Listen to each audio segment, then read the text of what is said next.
City Council of Palo Alto to order, and would clerk call the roll, please?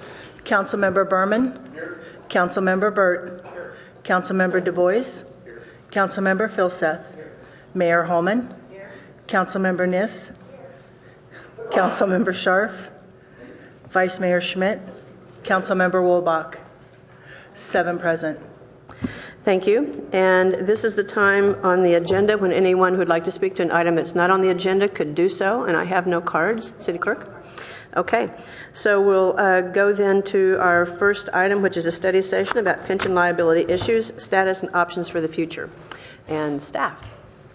Mayor Holman, council members, as you are well aware, public pensions have a very serious impact on our budget, and with unfunded liabilities and projected increases in costs, the Finance Committee felt a presentation on future projections and options for the future was an important presentation we have before beginning the long-range forecast this year and looking at next year's budget. And with that in mind, the topic was seen to be so important that we thought we'd start this presentation with the entire council. We're very fortunate tonight to have John Bartel with us, and as you are well aware, Mr. Bartel is the leading actuary in California and the best source of data that I know about when it comes to pensions and future costs. So with that, I'm going to ask Lalo to say a few words about some background work that this council and Finance Committee have done. Thank you. Good evening, Mayor Holman, members of the council. Lalo Perez, Chief Financial Officer. As Suzanne mentioned, this was an item that was referred by the Finance Committee for staff to come back. It's a very meaty and huge item for the organization. Unfortunately, we have some time limitations today. It was very difficult to calendar the item. We had it originally on September 15th, but that got bumped. And Mr. Bartel has to catch a flight to Southern California, so he only has an hour. So I'm going to try to hush up here so we can get to his presentation. But I wanted to tell you one thing real quick. We have one correction that is an important correction where we made a typo. It's on packet page 15 of your staff report, well, our staff report, excuse me, or page 12 of the report itself. Right below the contribution projections for safety, there's a line that the second sentence that talks about the funding ratio for public safety. We listed it at 60.9. That should be 68.9. So it's a big difference there. Packet page 15 or 12 of the report. It's correct in the actuary reports and everything else. It's just when we picked it up, we didn't pick up the right number. So the thinking that today was that we would have Mr. Bartel to start his presentation, and we kindly ask that you allow him to complete it. Hopefully we can do this in about 30 minutes and then give you an opportunity to then you choose, Mayor, as how you want to divide the time remaining. And with that, let me turn it over to the Mr. Bartel, unless you have any other comments. And Mayor, John has said 7 p.m. is the end. Thank you very much. So I really want to start this off with a couple of comments. Number one, I absolutely apologize for having to catch this the plane, but the meeting tomorrow morning in Southern California is at 8 a.m., so I didn't really have any other options. So I apologize for that. Number two, I want to tell you something that I do my best every time I talk to council to try to say the same thing. Hopefully I've said this to you all before, but it is a great honor for me to speak to you all. I will tell you, I don't like my work, I love my work. And so I absolutely look forward to your questions. I am confident, because I've talked with you all before, that you are engaged on this topic, and so there's two reasons why I'm sorry I have to close at 7. Reason number one is I am confident I would enjoy the conversation. And number two, it may cut your questions short. So sorry about that. So we're going to go through several things. I'm going to go through some of these slides very quickly and try my best to get to what I think are the important ones. One of the most important one is really CalPERS, what I refer to as CalPERS upcoming issues. Sometimes when people see the term issue, they think of it as necessarily bad. I'm going to give you a little caveat here. I'm a lifetime resident of California. I don't know whether I consider myself the leading actuary in this, but I think I know a lot about what CalPERS is doing. What they are doing, these three things that we're going to talk about, my little editorial comment is I think they are absolutely moving down the right path. I may not have said that if we were talking about this issue a few years ago. So thing number one that they're changing is what I refer to as a contribution policy change. They used to determine the contribution based on an actuarial value of assets. That in and of itself is actually a wonderful thing to do. The problem was their old methodology did not adequately recognize in particular investment losses. It really deferred the recognition of those losses. Their new methodology no longer uses the actuarial value of assets, essentially calculates your unfunded liability on a market value basis, and then steps into what your contribution rate should be over a five-year period. So just to be very, very simple, if your old rate was 15 and on a market value you should be at 20, CalPERS will go 16, 17, 18, 19, 20, and in 5 years you'll be at that rate. It is in effect a form of smoothing, but it absolutely gets you to the right rate. It just gets you there a little bit later. Thing number two that they are changing is they had an experience study. They discovered, same thing they've discovered in each of the last probably 6 or 7 experience studies that they've done that have, and all of which have been well done, is that big surprise, people are living longer. And so what CalPERS is actually doing, though, is not just taking into account that their experience study, which looks backwards, at saying people have been living longer. They're taking into account that people will be living, or an expectation that people will be living longer into the future. So actuaries think of that as sort of a generational approach. If you really think people are going to continue to live longer than they have been, then you are way better off factoring that into your liability now. Now, 2 comments on that from a contribution perspective. That will not be included until the next valuation. From an accounting perspective, the information that you have from CalPERS under the new accounting standard, they have built that into those liabilities. The third thing is something that you may in fact be seeing articles or things from the league on this, and that is that CalPERS chief actuary, their chief investment officer, and their chief financial officer, I suspect the chief executive officer as well. I just have not heard this from her yet, but certainly from the other 3 chief executive office team at CalPERS are all saying the same thing. They are saying that the CalPERS population, not just active employees but retirees, is becoming much, much more mature. What that means is that investment volatility can have a very significant adverse impact on the unfunded liability and where contributions are going to go. So CalPERS is in the process of trying to decide how they're going to accommodate that. CalPERS staff is recommending something like targeting a much lower rate of return in a fixed period of years. So, for example, 6.5% rather than 7.5% investment return, and phasing into that over a 20-year period. How they phase in, whether it's a 6.5% or a 7%, whether it's 20 years or 30 years, is not yet certain. They're in the process of having that conversation, but I am a fan of what they are doing. What that will mean, though, everybody should understand this, it will mean that contribution rates will need to be higher. If you are investing in riskier investments, in the long run you might expect things to be good, but you will have significant volatility. The less volatility, the lower the long-term expected return, and the lower the long-term expected return, the higher the cash contributions have to be, if you will.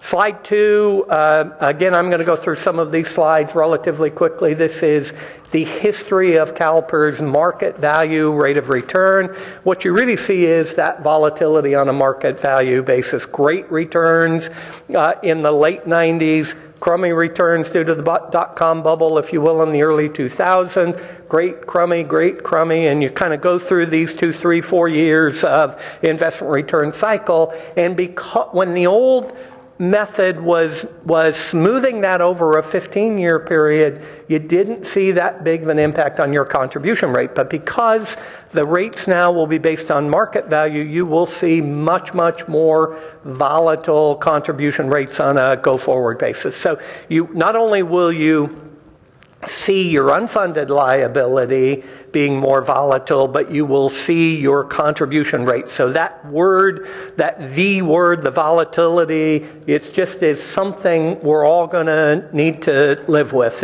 if you will. Slide 3 really just shows a couple of snapshots of the history. I'm going to take a look in particular at the number of active employees at 2013, 789. You had 989 folks in payment status. So this is your non-safety plan. This is your miscellaneous plan. That is a large number of retirees compared to active employees. That's really indicative of the maturity of this city as well as CalPERS in particular. Slide 4. There's really 2 bars on slide 4 you should really look at. I guess I'd call it the light red line. That's the number of active employees. Even though there's a bit of a wave there, increase, decrease, it's relatively stable over this period of time. The one line that is not stable is that dark blue line. That's the dark blue line indicates the number of people receiving benefit payments. So relatively low compared to actives back in 94, and now you see more people receiving benefit payments than active employees. Even more dramatic when we get to safety.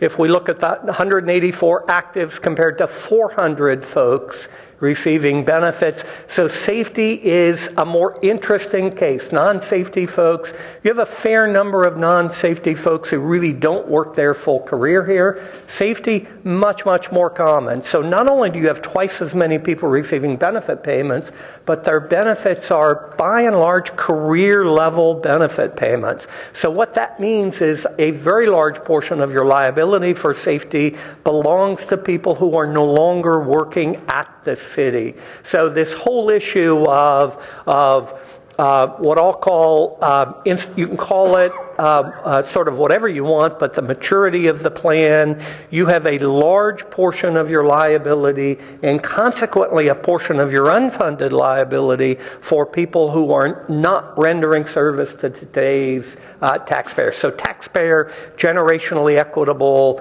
contribution becomes all related to that. You can really see that blue line really going up, the number of active folks relatively stable, and you're now in the position where more than twice as many people are receiving a benefit as active employees rendering service.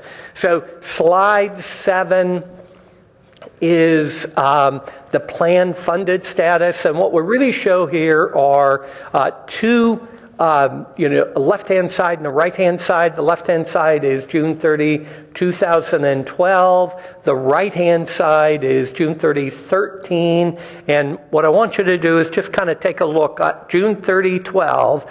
CalPERS was determining your contribution based on the actuarial value of assets, or that smooth market number, $128.4 million.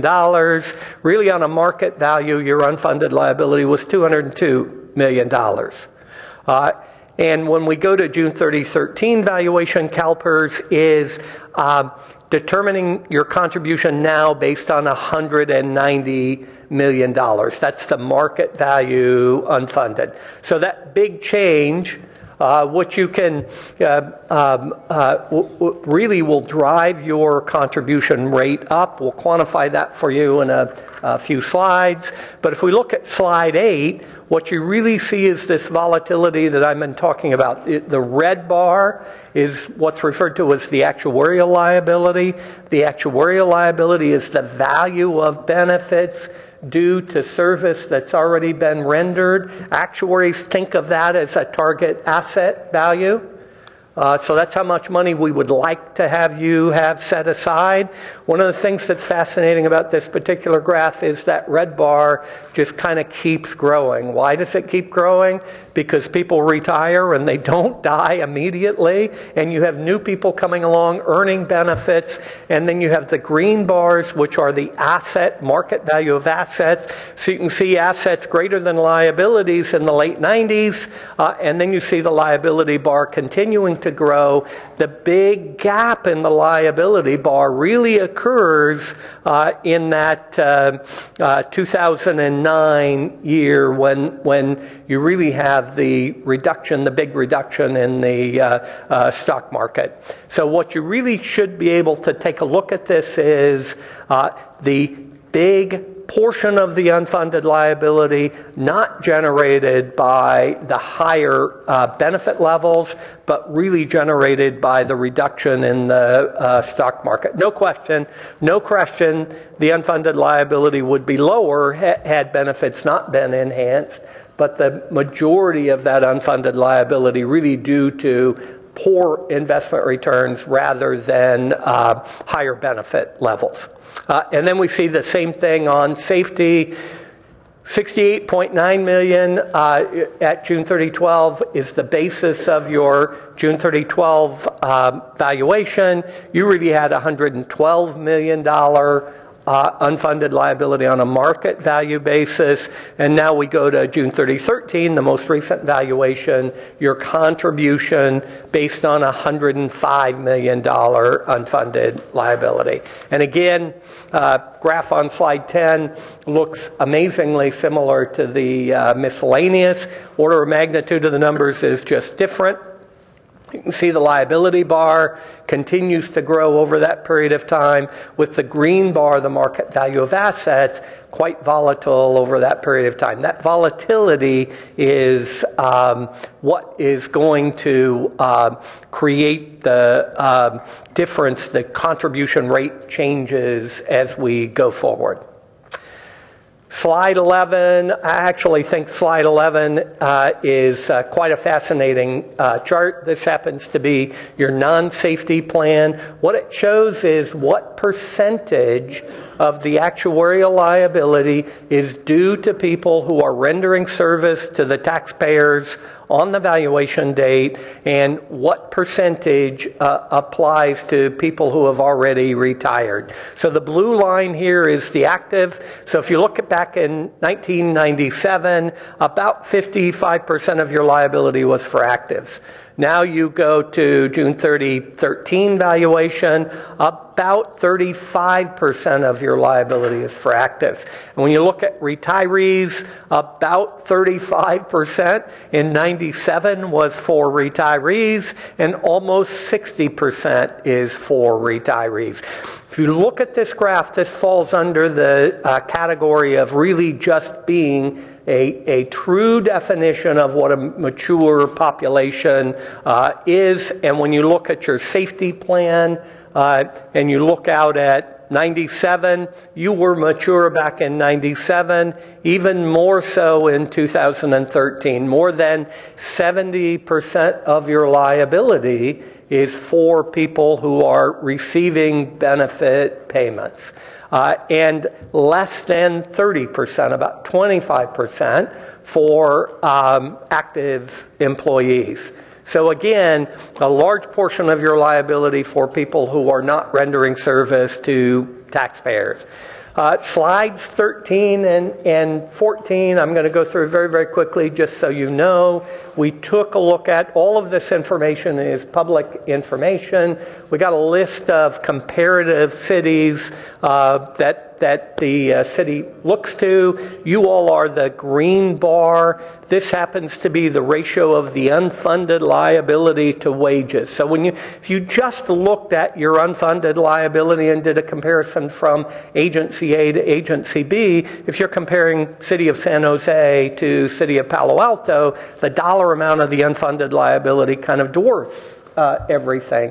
And then you compare that, for example, to Menlo Park, and the Menlo Park bar would hardly show. If you show these, however, as a percentage of pay, or as you could also do it as a percentage of budget, you know, both of those would work well. I'm kind of a fan of percentage of pay. That's kind of what we're showing here. What you really see is that you all, unfunded liability, very, very similar to most other, slightly higher than the average, if you will. And then if we look at the same graph for safety, very, very similar result. You're probably slightly higher than the average. But the reason you are higher in both instances is that you all as a city have been in CalPERS longer than many other cities, and it's that relationship between the number of retirees you have compared to actives which really drives your number up higher than it does for other folks. Slide 15 shows the history of your miscellaneous contribution rates. There's really two lines on this graph. The dark green line is your total rate. This is as a percentage of pay. And then the light green is the what's referred to as the normal cost rate.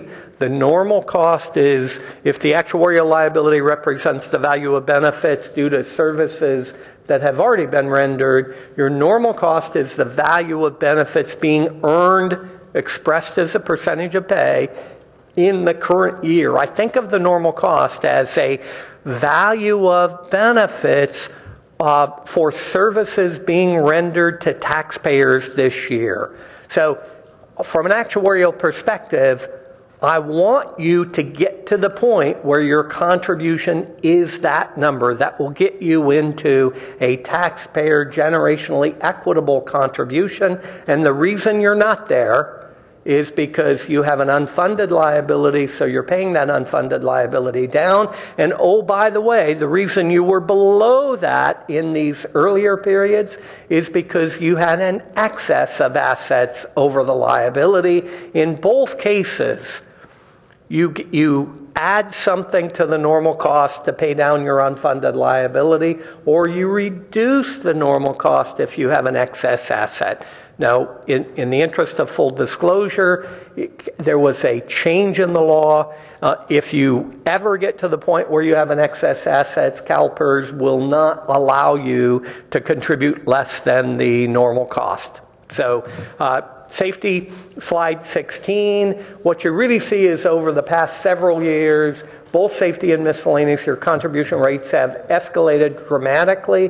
The reason for that escalation is absolutely related to the downturn in the investments in 2009, and there's a strong argument you should have escalated to those higher contribution rates sooner than you did. And the reason you didn't was because of CalPERS' old asset smoothing.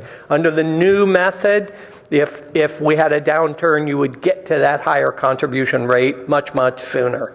Slide 17 is sort of a actuarial caveat. This is the projection of our contribution rates.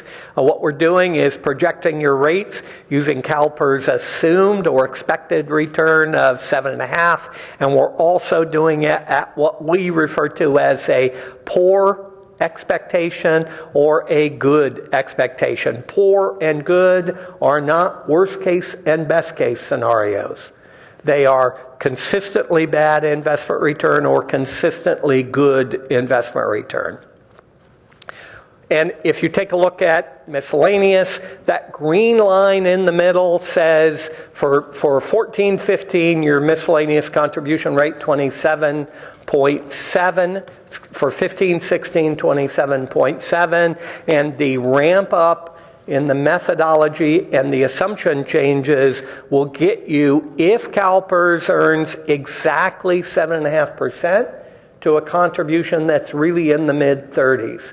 If they consistently have good investment return, your rate over that same period of time will drop if we go to the end of that period, 25, 26, will drop to the teens, but it will gradually come down. If, on the other hand, investment return is particularly bad, poor investment return, you can see your contribution rate for miscellaneous will get to mid to upper 40s. We obviously don't know what the investment return is going to be, but that volatility, that range in contribution rate is really the indicator of volatile contributions. And then we had to, my staff loves this slide. My eyes are not very good. I probably could not read a single number on this graph. I actually don't think reading the numbers matters. What matters is looking at the shape of those lines. And what you really see is this is a long-term 30-year projection of where your contribution rate might go, again with the good and the poor investment return. But if you take a look at that green line in the middle, if CalPERS gets that 7.5% return, what you really see is your contribution rate will escalate rapidly. It will remain at a plateau, and then it will come down in sort of what I refer to as fits and spurts. And so at the end of that 30-year period, your contribution will be the normal cost rate. Under CalPERS' old methodology, that did not happen. So what you're hearing me say is that is the exceptionally good thing about their new methodology. Now, in point of fact, if investment return is poor, your rates will get high, they will remain high for a very long period of time. If investment return is good, they will drop much, much more rapidly over that period of time. But the good news here is really not what the numbers will be on that solid green line, it's the very fact that it is coming down. And the same thing is really true for safety. The difference is order of magnitude. For your 15-16 fiscal year, you're sitting at about 42%, and then escalating to really the mid-50s if CalPERS earns exactly 7.5, and then really remaining a little flat, coming down very gradually. The poor investment return, your rates could easily be, if investment return is poor, into the 60s and 70. On the other hand, if investment return is good, could easily drop into the 40s and the 30s. And where it is will absolutely not be a function of anything other than actual investment return. The single biggest driver of your contribution rate is absolutely CalPERS investment return. Same sort of a graph for safety on the long-term projection. Contribution escalates to arguably what it should be, remains relatively flat, coming down very slightly, and then coming down a little more steeply as you get to the end of that 30-year period. But again, you get to the same thing. When you get out to the end, you have your contribution rate equal to the normal cost, which means that in about 30 years, a long time, your unfunded liability is really targeted to be paid off. So that gets you to a high funded ratio. Clearly, if investment return is worse than that, your funded ratio is going to be less than that. Clearly, if investment return is better than that, you will get to that 100% funded status earlier than what's shown here.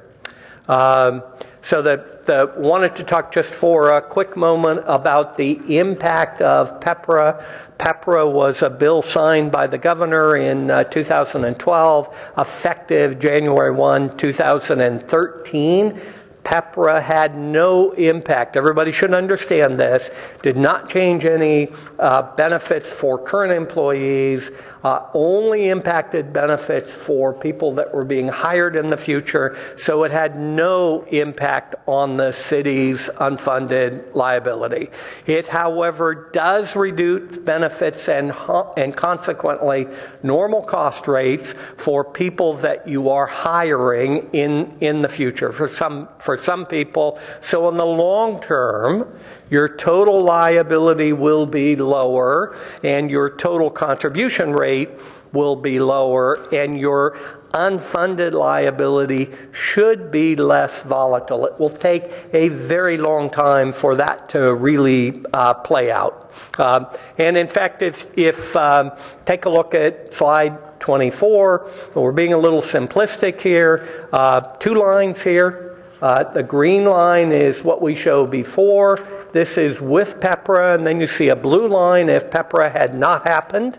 What you see in this, we're not showing investment return volatility. We're just showing contribution, assuming the 7.5% rate of return. For miscellaneous, you really see the difference in the contribution rate out in 25 and 26 is very, very modest for this city. This has everything to do with what the city negotiated with the bargaining groups before PEPRA was enacted. So there's a very strong argument.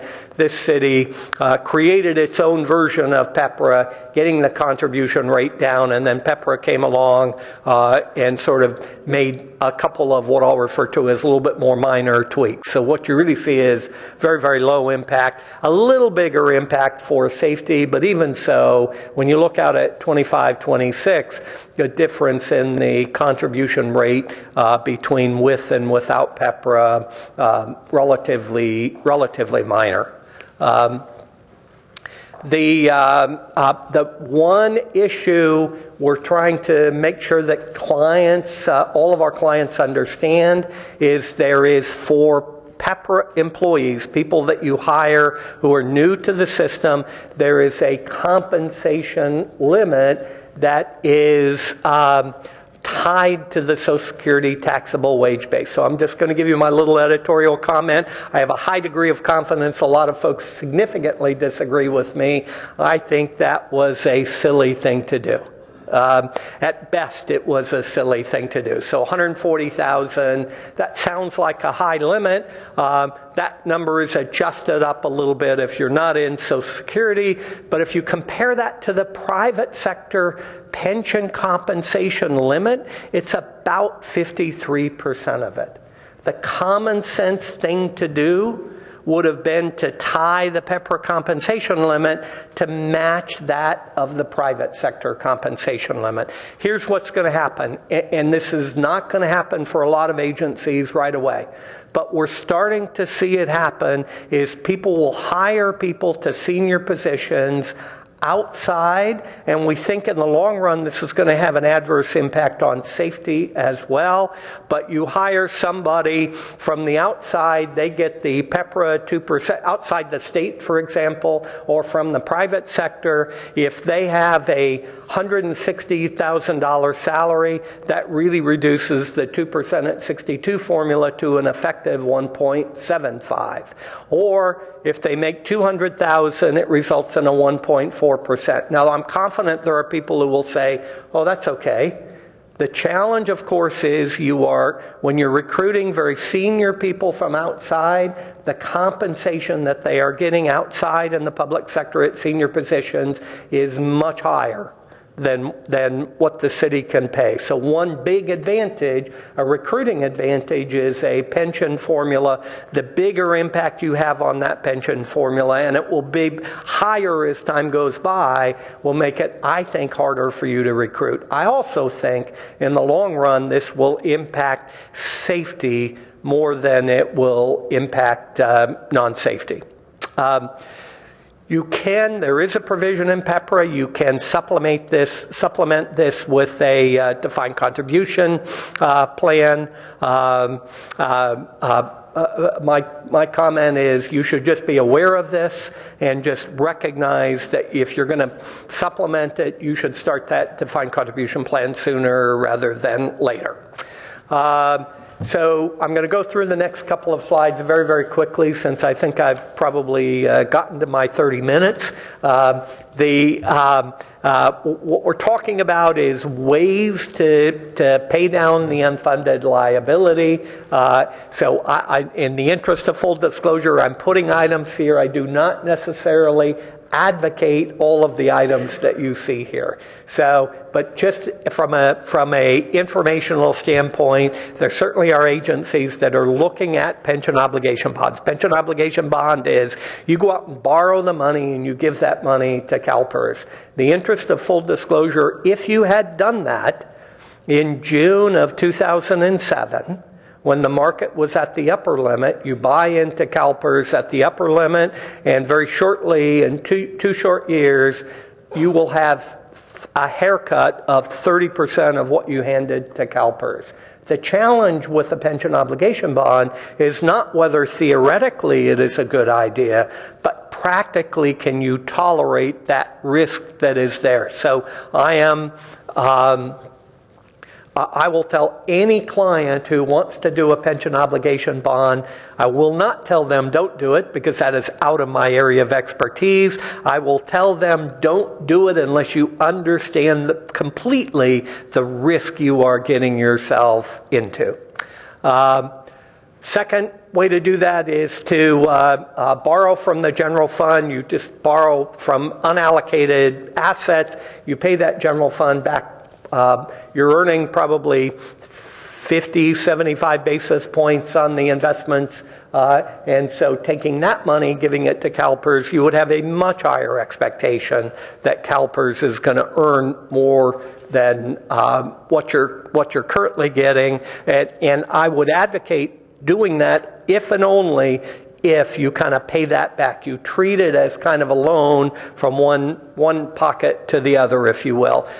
Third one is to go to CalPERS, request a shorter amortization period. So I know this is not a perfect example, but it's no different than buying a house, paying it off over 15 rather than 30 years. Much higher payment, harder to meet your budget, but you get that note paid off. You end up paying a lot less interest. You can absolutely, certainly lower interest, lower long-term payments. The other one is you come up to the end of the fiscal year, you discover, oh, we have a $1 million budget surplus. You take that $1 million. We have clients who take that $1 million and they split it three ways. Way number one is you use it for one-time projects. Use a third of it for one-time projects. You use a third of it to replenish reserves, and you use a third of it to pay down your CalPERS unfunded liability. I think that's certainly a fiscally prudent approach to take. The next approach is there's really two. We kind of think of this. We indicate this as one approach. It's really two different approaches. Approach number one is you set up an investment in the cities. You set up a reserve to take care of contribution volatility or pay down the unfunded liability. The challenge with that reserve is that you can't restrict the use into the future. You're earning, for sake of argument, 50, 75 basis points on that money. And so what might be a better approach is relatively new option. There are somewhere in the neighborhood now. I think we say here one trust established so far. It's actually, there are about half a dozen agencies around the state that have set up these supplemental trusts. They are what's referred to as a Section 115 trust. It reduces your GASB 68 liability volatility, but you treat it as a contribution volatility fund. You put some money in there to try to mitigate the volatility of the contribution because of investment return. There are two entities that have established these trusts where you can go to. You could certainly set up your own. The two are PARS and PFM. Again, about a half a dozen agencies around the state. The more we study these, the more, if you think of them as a contribution volatility, something to mitigate that volatility, I'm beginning to think they work extremely well. The modeling that we have done so far is very, very promising, but it's very, very new. The very first one that was set up was Irvine Ranch Water District. They essentially took money out of their reserves, paid their unfunded liability down. Now they have no GASB 68 unfunded liability. The challenge for them is they have to make a conscious decision to take money out of that trust and give it to CalPERS, otherwise they end up being overfunded. So we would suggest thinking about that might be one thing staff, you may want to direct staff to do. Slide 29 and 30 look at the cost sharing. So what we're really showing is Tier 1 for miscellaneous, 2.7 at 55. Tier 2, this is the change that you all made before PEPRA. It's referred to the 2% at 60 formula. You see a total normal cost rate of 13.7%, and under PEPRA at about 12.5%. So what you really see is the difference in the city's normal cost versus the Tier 3 normal cost between Tier 2 and the PEPRA formula less than 0.5%. And that's why there's a very, very small difference in the PEPRA rates before. And then you look at safety. City went to 3 at 55 from 3 at 50 as the Tier 2 formula. Tier 3 formula is what's referred to as 2.7 at 57. Total normal cost rate about 3.4% difference. Normal cost rate for the city, though, is still about 5.6, 5.7% difference. I went through this relatively quickly, but I'd be happy to answer any questions. So my first question for you is, do you have a 7 o'clock hard stop? Yeah, unfortunately I do. I wish I did not. Okay. Sorry about that. Council members, we have 15 minutes only, so that gives us each 2 minutes. So if you have a question specifically for Mr. Bartel, please put your light on. If it will wait for staff, then please hold your question. Councilmember Niss. This should be fairly quick. On one of your very first slides, you compared us with the other cities. Are they all CalPERS? No. Could you explain then, if you are, I don't think San Jose is CalPERS.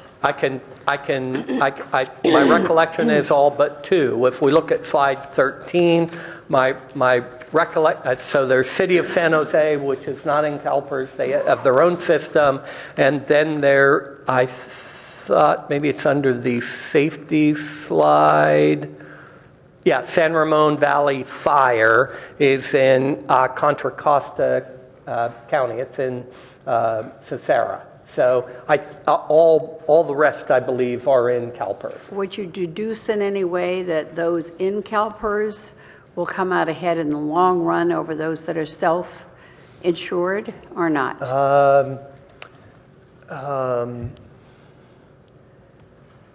So I'm going to do my best to give you a short. I'm going to give you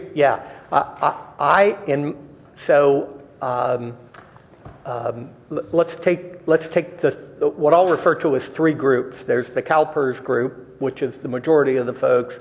There is the folks that San Ramon Valley, that's in a large system. It's just not as large as CalPERS. It is true. I think what CalPERS is doing is what most systems should be doing. So in my opinion, CalPERS is absolutely moving in the right direction. Historically, they have not always been in the right direction.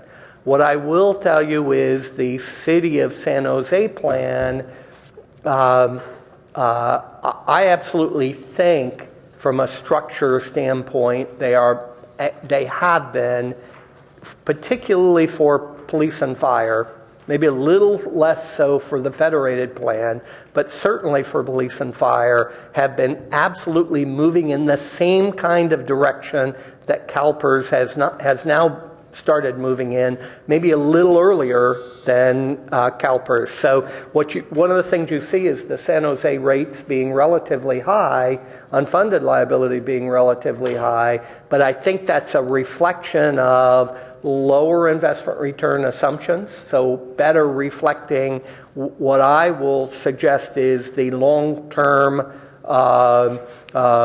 what the market will likely do in the long term. So I am a fan of the things that the City of San Jose retirement systems are doing. I think they are moving in the right direction. I'm not sure I feel the same way about Cicera.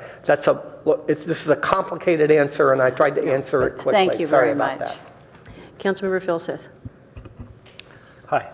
So thank you very much for this. I got 3 questions, hopefully all pretty quantitative and short.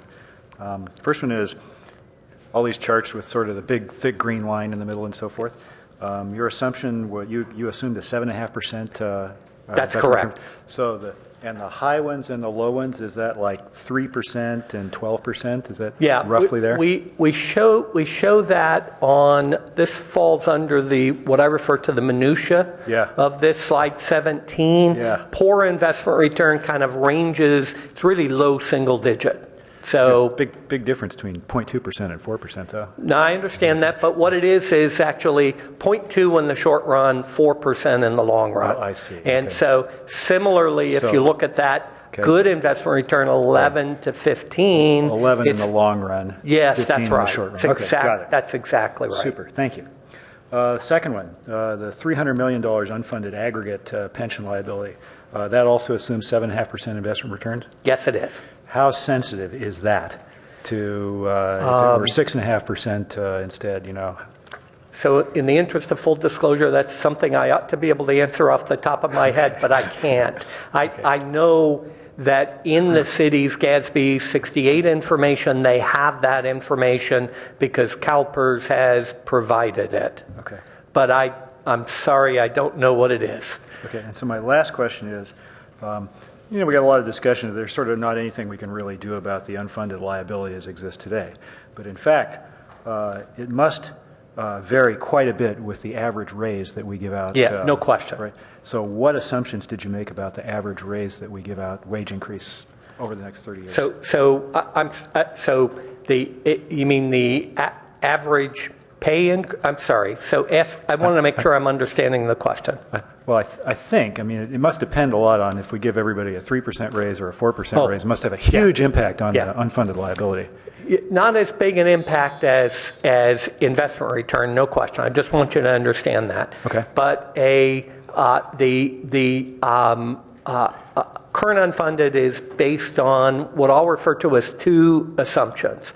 Assumption number 1 is what will general inflation be, and future pay increases will really be tied to future inflation plus increases above inflation. So the increases above, and I know this is a more detailed answer, but by and large, they are assuming people who are newly hired get much bigger increases than inflation because they're going through step rate increases. In the long run, they are expected to get slightly higher than inflation. So in CalPERS inflation assumption 2 3/4, by and large, long-term salary increases are expected to be a little over 3%. So you're looking at for long-term employees. Short-term step rate increases, all that much higher. But that's that's a minority of employees. Most of them have been. That's right. Right. So you're looking at 3.5% is probably a.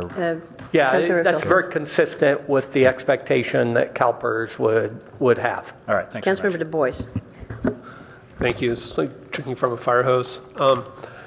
Is there, I'm trying to understand, is there a system risk that's not captured here of, say, something catastrophic happening to CalPERS, where if we prepay our unfunded liability ahead of time, there's actually some risk that that's a bad thing to do?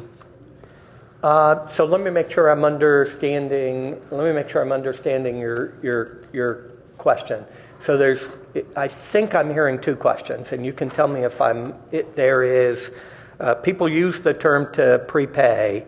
Sometimes they mean to prepay the current year contribution.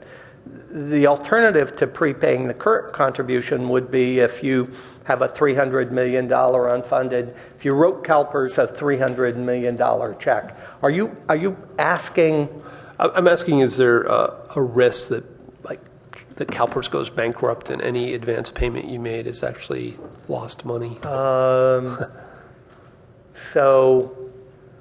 And kind of related to that, because I know we're going to run out of time, the difference between, say, paying through your general fund directly to CalPERS versus a Section 115, is that just a difference of who's making the investment decisions? You're essentially looking for... No, there's really two differences. So the 115 trust, number one, it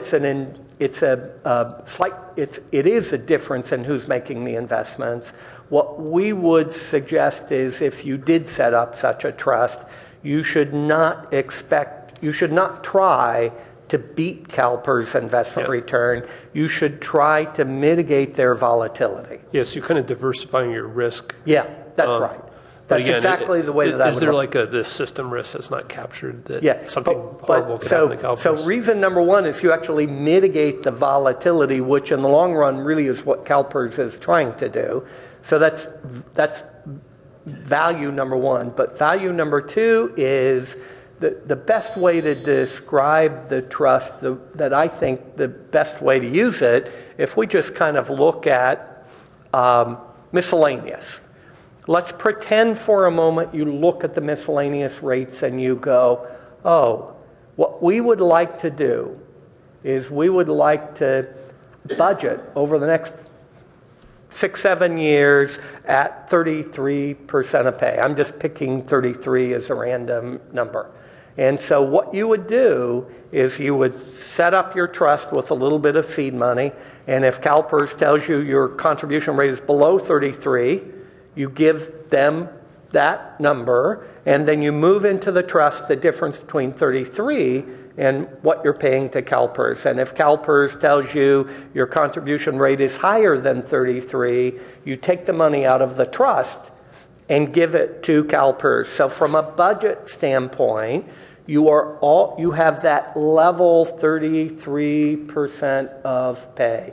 What we find is entities who want budget certainty end up with this working out really well. The challenge with these trusts is you need to have you can't just do it by moving contribution amounts in there. You kind of have to have a little bit of seed money to pay down the unfunded liability, to put it into the trust right away. It's not designed to save you in the event that CalPERS goes bankrupt by any stretch of the imagination. It's only designed for contribution volatility. That's by far the best use of it. Madam Mayor, if I may say something, we're going to run out of time here, and I don't know, number one, whether John would be open to also taking written questions from the council and getting responses, or do we also just plan for a subsequent visit with Mr. Bartel? I mean, you're not going to get to all 9 council members even on the first page. What you may, if I may add to that, I'd be happy to answer written questions. What the council may like to do is maybe sort of push this to the finance committee or to a future council meeting, where I promise you I will take whatever time you have. Okay, that sounds like a good suggestion, because we had 3 more council members with questions, and it's 6:58. It's 6:58. You haven't gotten written questions from the council yet. So you're saying you would be able to attend another meeting? No question. Okay. It's always a function of what meetings I currently have scheduled, but of course. Great. Well, I appreciate you participating in this lightning round with council members and council members for being pretty succinct. So thank you very much for that. Apologies to the council members that we didn't get to, Vice Mayor Schmidt, Councilmember Burt, and Councilmember Berman. Apologies for that, but I understand you have a flight to catch. So, okay. Thank you very much. Thank you. I appreciate it. Council members, if you have, City Manager. If I just might say one thing, if the mayor and we could work quickly to look at the agendas going forward as to when a target date would be, so this was fresher in your mind, and then whatever, we'll then work with Lalo and Suzanne to get John back as soon as works for your schedule. Thanks.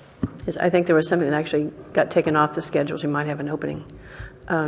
So, council members, I'm open to, if you want to continue asking questions of staff, if you want to save your questions written or otherwise for Mr. Bartel, or if you have thoughts or emotion about this going to finance versus the full council, looking for what the council's direction might be for this.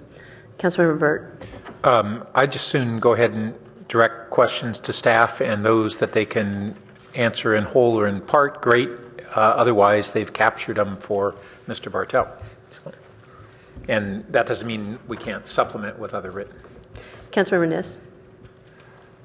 And probably I'm not sure, Pat, whether you meant to eliminate the Finance Committee or not, but it would seem to me as though this is one of those ideal things to go to Finance, where it can be distilled even more. This is such a complicated topic, and then come back to council after it goes through those deliberations and comes back to Mr. Bartel. Otherwise, I feel that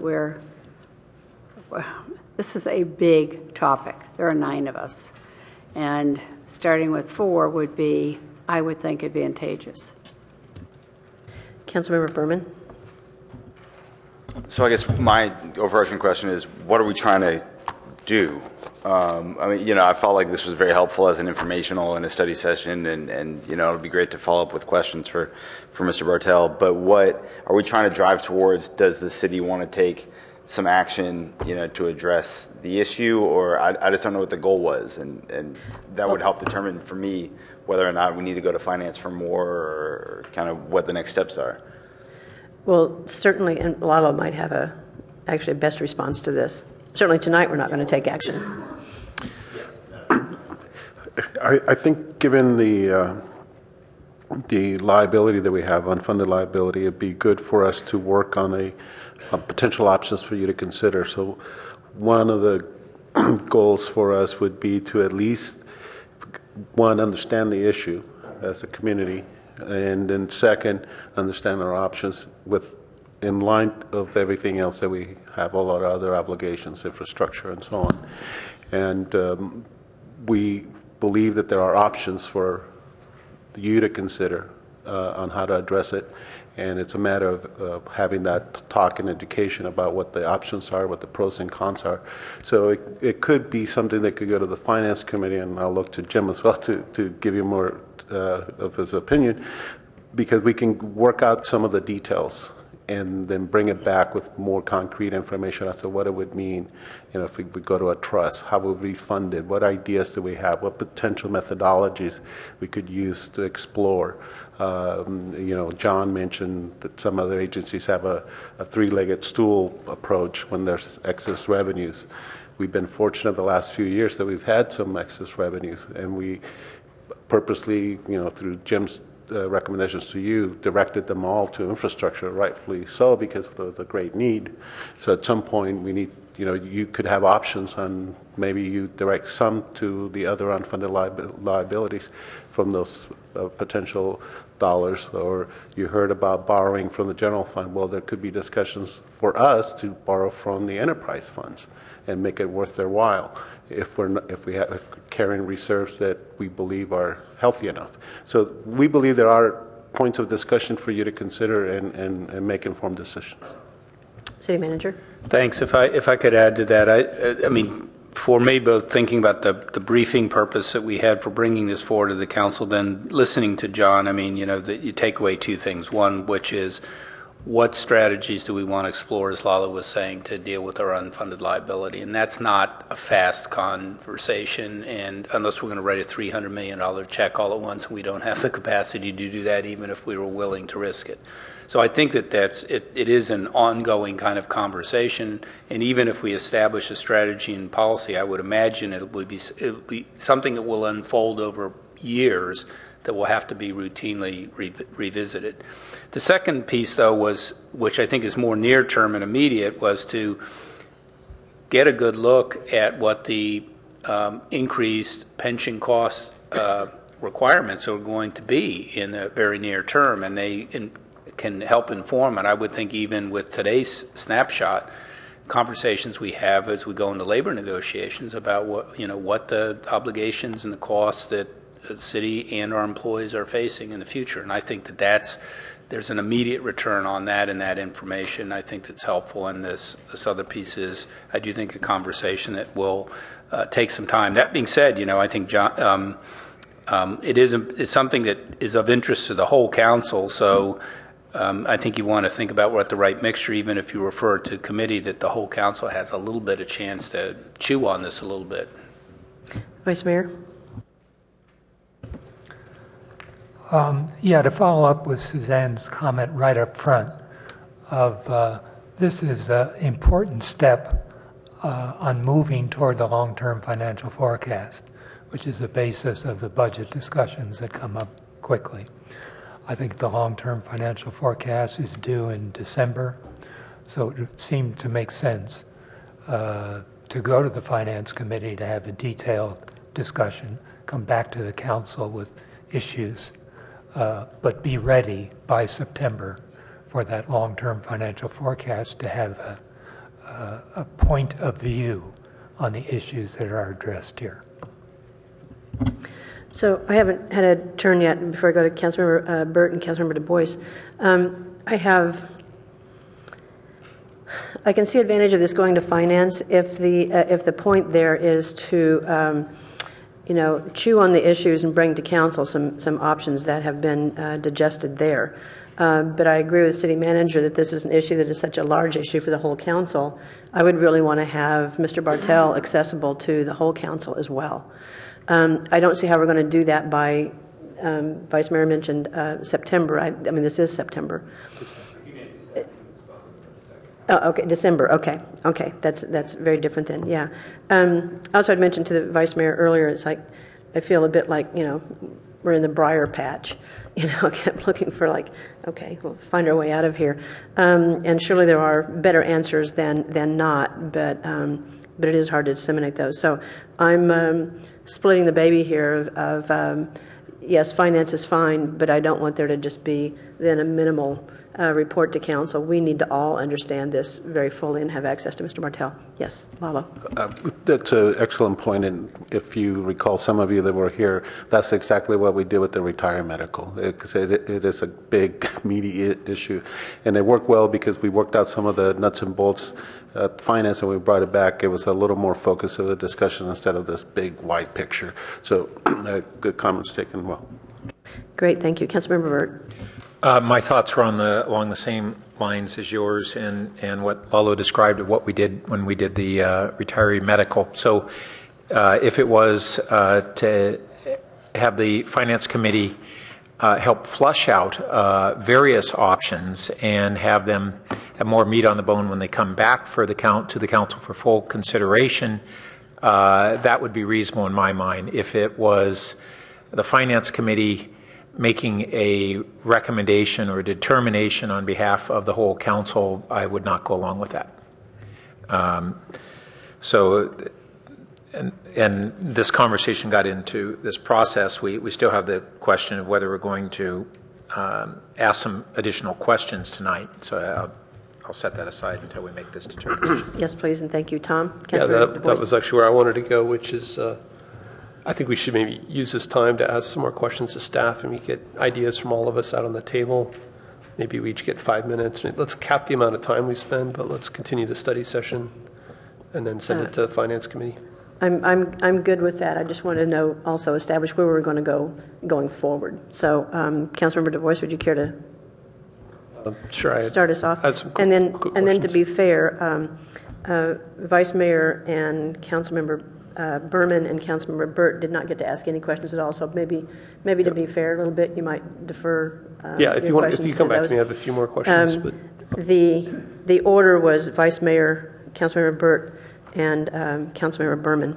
So if we go in that order and each have 5 minutes, that would be good. And then I'll come back to you, Councilmember Du Bois. Is that agreeable?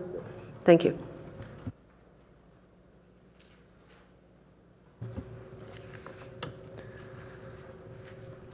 Two questions as a follow-up. This is a great study. It's good to have, but I note that the data we're dealing with is fiscal year 2013. So all the charts and the figures we have going into the future reflect what was taking place 2.5 years ago. It is important to note that 2 years ago we talked about moving the rate down from 7.5 to 7, and here we are 2 years later. I guess I note that if you take the last 13 years of return at CalPERS, the rate of return average is 7%. That if you look at the real economy, there's some dramatic changes that have taken place between the earlier period and the last 15 years. Between 1980 and 2000, the real economy grew 3.1% per year. Since then, it's grown 1.9% per year, about 36% less. The workforce has participation rates have actually declined of the working age population. Productivity rates are down from what they were in that earlier period. The median wage has not gained. There are a lot of real indicators in the economy that rates of return aren't going to return to where they were in the 70s and the 80s and the 90s. So these historic rates of return seems to me to be unrealistic. And it's important we confront that issue. Should we be pushing, would Bartels recommend to us to go to a 7% rate of return? We need to take a realistic rate about paying for the liabilities we have rather than pushing it off to the future. Another very important factor is if you take the last 2 years, 2015 and what we know about 2016 fiscal year, rates of return are likely to be close to zero. That means we are returning to where we were in 08 and 09, not quite as bad, but to 2 poor years in a row. And I think Mr. Bartel made the case that the reason we are having these escalating rates now is we're trying to make up for the shortcomings in 08 and 09. So what happens if we have another shortfall that we need to make up over the next 5 years? So there's some real fundamental questions about where are we, what assumptions should we make. The second point I'd like to make is just the rate of return, especially in our safety. When we look at money, wage issues there, we have so many of those people are close to retirement, will be retiring quickly. So the impact of a rate of increase in the salary will have a long-term and immediate impact on our liabilities out front. So it's important to keep that in mind as we look to our future. Thank you. Councilmember Burt.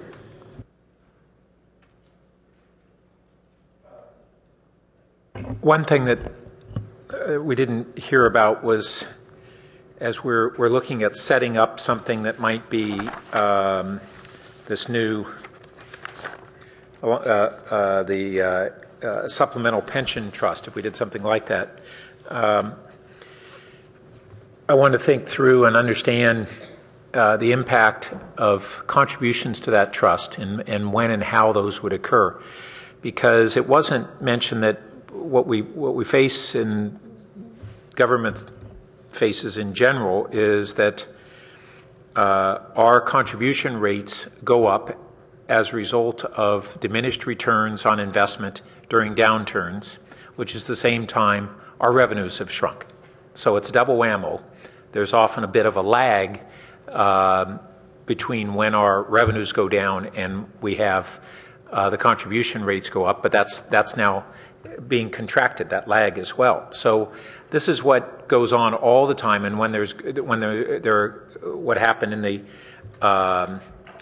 dot-com boom era was we were getting these phenomenal rates of return, and so at the same time cities and other governments were flush, we had a reduction in the contribution that we had to make. So I think we have to acknowledge that pattern and make sure if we're setting up a new supplemental approach that it anticipates that when we get hit, we're going to get hit twice at once, or pretty close, one punch after another. And so whether we would look at maybe a hybrid approach to contribution, if it's permissible, is something I'd be interested in. That we have a certain minimum amount of either our general fund revenue or a percentage of all labor-related compensation, or some amount that we would pay every year, and then a supplemental amount that we would pay in on a discretionary basis when we do have surpluses. And the way it was set up on some of those alternatives, it was kind of either or, and I thought it might be more appropriate to look at a hybrid. So we have a base level, and then in flush years we supplement it, and that would help even out this whiplash that we get. And also, one of the things that came up, Mother's brought up tonight, is well, what will happen if and when, I should say, we likely have a further reduction in anticipated CalPERS returns, because these graphs get off kilter even worse when that happens. So whatever decision we make has to be in that context. If CalPERS, it sounds like the rate of return is going to go down at least to 7%. That's what Mr. Bartel indicated, and it could go lower. And over what time frame would that reduced rate of return be factored in at CalPERS? Clearly, if CalPERS is looking at 20 years to bring down their rate of return, it's not because the rate of return will decline in actuality over that period. It's because they're trying to soften the blow to everybody, right? Is that basically correct? Correct. They're looking at a couple of options. Just got an update today that I got to, work with the city manager's office on. Apparently, through the league, we're being asked to provide input for CalPERS. They're calling them the flexible glide path option is one, and with this option, it would occur during a period above average returns, i.e., the 7.5. If there was a return above that, and reduce the discount rates based on how far above the rate the return is above the expected rate, so anything excess, and part of those excess earnings then would go towards risk mitigation of the future volatility. So they're trying to do some of the stuff we're talking about, but CalPERS taking the initiative, and this would only occur during the good years. So that's that's one option. The second option they're talking about is similar to the first one, but it would be based on what they're calling checkpoints. So there could be every 4 years there would be a reduction in the rate of return assumption of, for example, 15 basis points. No matter what was going on in the market, good or bad, it would automatically have that reduction in the. So these are the two options that the board is going to consider in September, and so we were being asked to provide input. So I just got that update today, so we got to scramble here pretty quickly to figure out how do we provide some input into that. So it is something that the board is trying to tackle this year. Okay, thanks. Councilmember Berman. So thanks. And just to follow up with that, sorry, you said that the CalPERS board is going to be considering that in September? That is my understanding. I haven't had a chance to flush it all out. I just got the update this afternoon from our and I know I saw finance somewhere that Governor Brown's kind of pushing them to take a much more aggressive strategy on, on these issues, whether or not... It is a tough issue for the board. Yeah. Because obviously labor has a lot of say and pressure. Mm-hmm. Because this would mean that our rates are already going up as a result of the demographic adjustment, the shorter amortization period, the 30-year close amortization. So this is on top of all of that. So some of the cities that are more constrained kind are of slow down a obviously little bit, saying, no, thank you, not right now. Sure. Yeah. And then the question becomes, if they don't do what we feel was the fiscally prudent thing to do, what can we do in addition to that, whether it's these Section 115 trusts or what have you, to take those extra steps that we think are responsible. A couple of questions on, I guess a couple of questions that I would have had from Mr. Bartel are, he showed us a graph that compared us to other cities on certain metrics.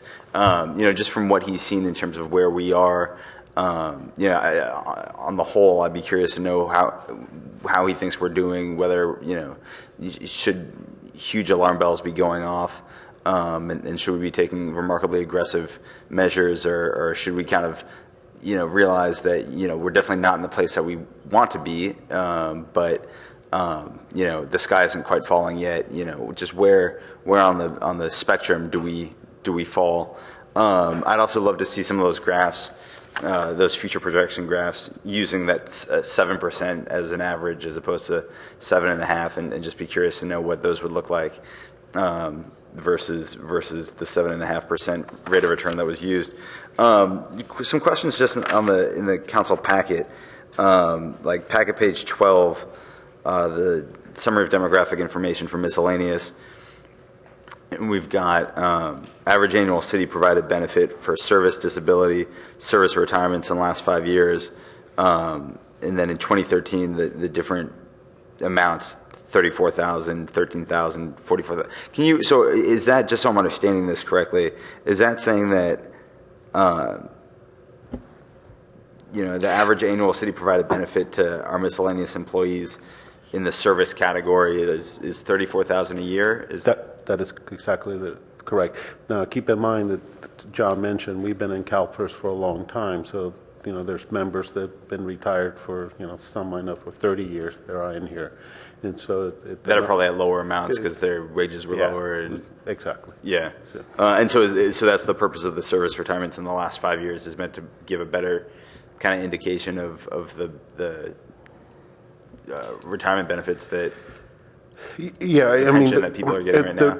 The main point we wanted to show you here was that the significant increase in the number of retirees, how the number has grown, and as he mentioned, that's the bulk of our unfunded liability, and then the rate of return. Mm-hmm. Fiasco of 2008. Sure. It just made it worse. Yeah, and that's, just a comment that I mean, following up on that, these graphs that were on the presentation slides, like 11 and 12, were kind of the most striking for me. And tell me if I'm misinterpreting this, but so this means that 60% of the money that we're putting into CalPERS right now is going towards retirees. The pension benefits for retirees. Is that correct? Yeah, and so that's why he was saying in his report that, there's not a lot you can do from the current employees to deal with the unfunded portion, because you're really talking about people that are no longer here. Mm-hmm. And for those of you that recall the conversation on retiring medical, it's the same exact discussion, and we have the same situation. We have more retirees on medical than we have in active. Mm-hmm. Okay. Thanks. Councilmember Du Bois. Hopefully a couple of quick questions. These charts, like on page 20, so what happens in like the year 2026, 2027, where kind of regardless of investment strategy, our contributions start to drop? He prepared it, but my recollection of the discussion is that the closing of the amortization period is the answer to that. The closing of what? The 30-year amortization period closes. So CalPERS used to have an open amortization period. So to put it in other terms, and you may know what it is, but I just think for somebody that's listening, it used to be an open period. So I call it refinancing your house every year, your 30-year loan, so you're never really dealing with that. You're just starting over, and that's what we used to have with CalPERS. And now they said, okay, you're gonna close it. The purpose of the closing is it's intended to pay the unfunded liability with everything being equal and assumptions coming through, and therefore your payment goes down significantly because you're only going to be paying for the active employees. You would have paid for all the retirees that were unfunded. If we're looking at slide 20? Yeah. Yep. So basically they're saying every city in California will have caught up by that year? Or well, just us? This is just us. Yeah. Yeah. And this is just the miscellaneous, by the way. So right. The safety is the other. But it's close on the other one, a couple years later maybe. Okay. And then maybe you guys can just tell me, like, when CalPERS has an investment target, 7.5%, or if they lower it, how do they actually invest their money? Do they actually aim for that 7.5 and take less risky investments if they're on course, or are they trying to maximize return? We believe they try to maximize their returns. And we haven't reported that. I don't think we put it in the report, but we got their rate of return for the last fiscal year, and it was 2.4. So it was nowhere near the 7.5. And what we're hearing is that it's real estate driven, and then obviously the equity markets and the global. So their charter is not to like hit the target and remove risk. Well, I think they're changing. That's part of the discussion they're having, that they want to have a revisit. So they've done a couple of things. They're revisiting the aggressiveness of that, and second, they're also removing some of the middle companies, I'll call them. They think they're going to save about 1% on the rate of return by removing the middle man, I guess they call it, the investment managers.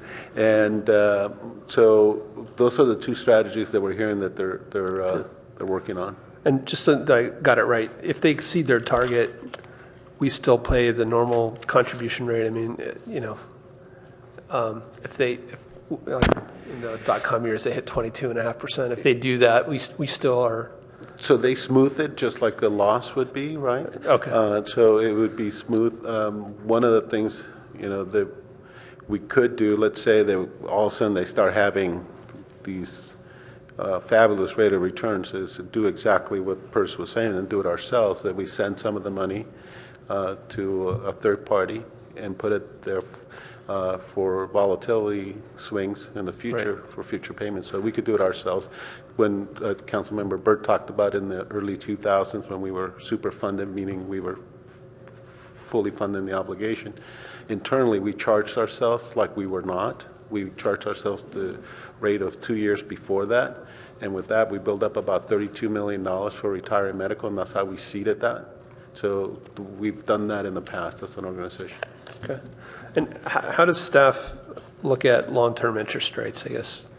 It seems like the cost of money right now is historically low. Yeah. So are you guys thinking, I mean, you mentioned enterprise funds. We also have our investment portfolio. Are you thinking of leveraging that at kind of today's rates with the assumption that interest rates will go up and returns will go up?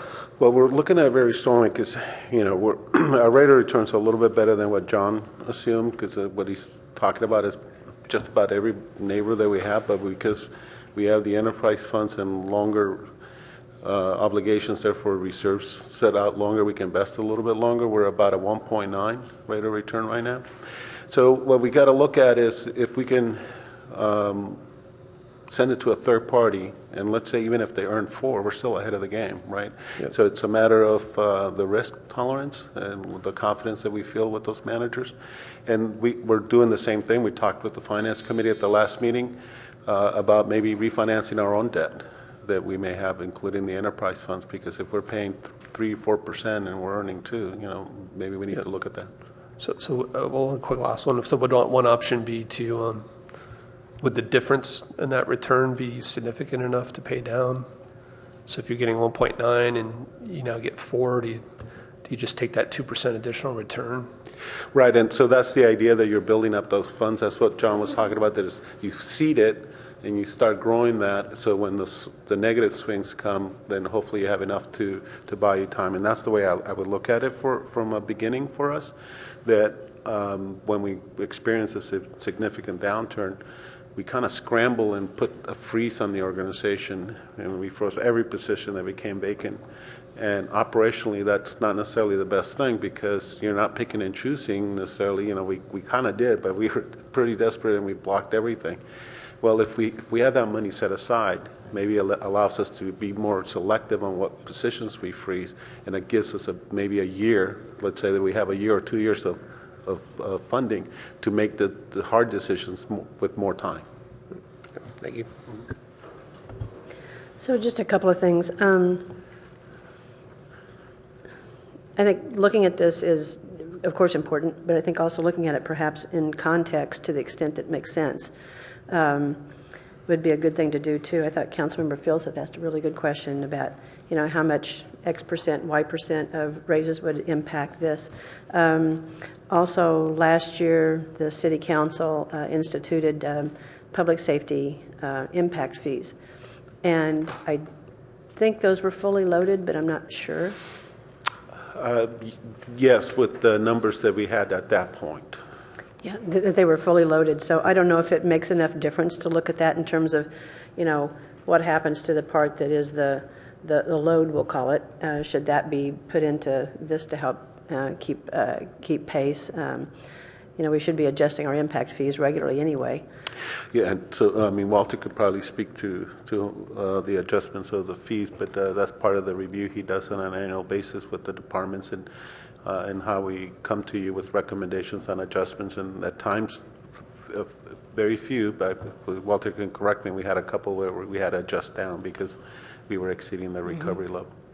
Yeah, and so I guess the question, you don't need to answer it now, but the question is, so the impact fees that we collect, where are they directed? Are they split too? Are they?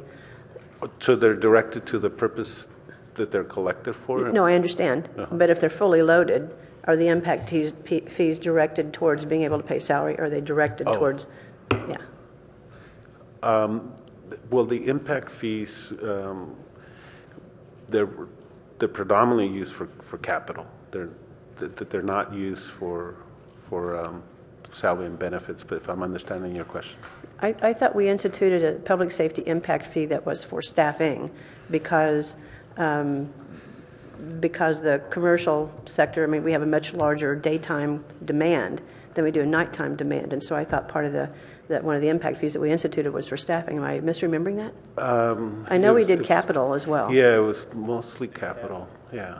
Yeah. Okay. I'm misremembering. I thought we did both.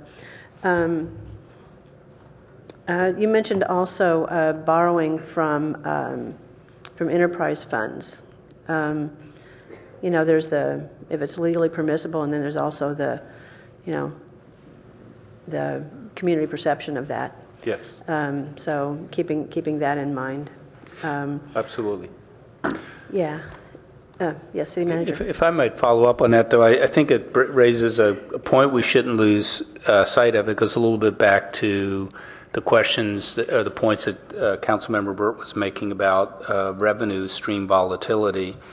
While we have economic impacts if there's a downturn, we do have more flexibility and discretion in the enterprise funds and the ability to set rates to match the full costs that we have. And if, say, close to a third of our employees are funded through enterprise funds, we might want to be thinking about, is there a different schedule or approach that we use with enterprise funds? Is one, paying down their share of the unfunded liability. They obviously can't fund public safety or other employee share, but certainly all of the utilities employees and folks involved in refuse and those other facilities, that liability we have more potential control over. And as Lalo said, we have some larger reserves there that might give us some flexibility to think about how we buy this down a little bit differently.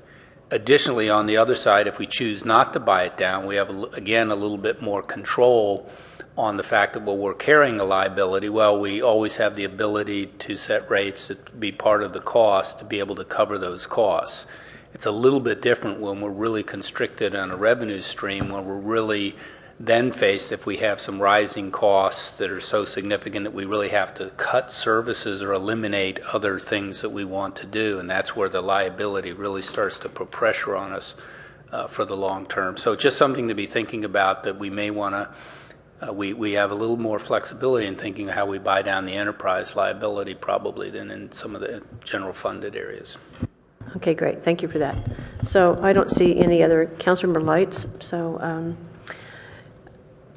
I think the general consensus seemed to be that we would take this to Finance Committee, but then for some fleshing out, but then it would come back to the full council for discussion, including with Mr. Bartel. We're happy to take that as the council's direction. I'm seeing nodding heads, so I think that's what the council indication is. Study session. So that will conclude this item. So we have items number 2 and 3, 2 closed sessions, 2 items in closed session. So I need council consideration of whether we would enter closed session. So moved. Second. So Councilmember Burt has moved, seconded by Councilmember Wobach, to enter into closed session on 2 items. Both are conference with labor. One is conference with the labor negotiators, and one is conference with the city attorney over existing litigation. So is there any discussion? Seeing no lights, vote on the board, please.